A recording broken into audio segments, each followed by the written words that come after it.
Pourquoi j'ai stoppé les friandises dans l'éducation canine?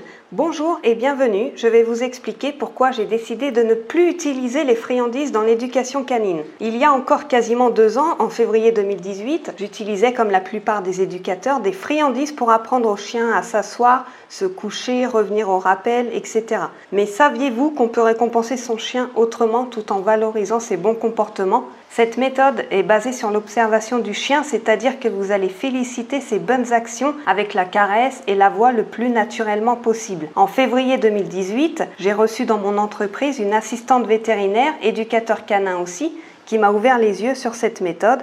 Ça a été une révélation sur la manière de faire avec les friandises et ça correspondait complètement à ma personnalité.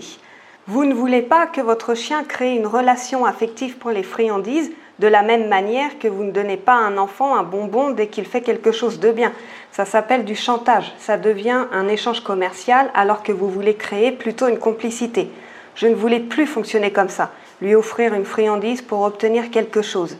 De voir dans le regard du chien la frustration d'attendre cette récompense avec ses yeux fixés sur les poches ou les mains. De lui mentir en lui faisant croire qu'il va être récompensé d'une friandise parce qu'il s'assoit devant vous par exemple, mais que finalement vous décidez de ne rien lui donner du tout. De constater tous les mauvais comportements que l'utilisation des friandises déclenche chez le chien, par exemple un chien qui saute sur vous pour attirer votre attention, ou encore un chien qui ne gère pas ses émotions parce qu'il devient incontrôlable à la vue de friandises, il ne voit plus que ça. Si vous utilisez la friandise, vous allez aussi cacher le problème et non le solutionner. C'est tellement facile de placer une friandise au niveau de votre cuisse pour une bonne marche en laisse, au lieu de comprendre la base de pourquoi il tire. En gros, lui mettre la carotte sous le nez exactement comme les chiens de cirque.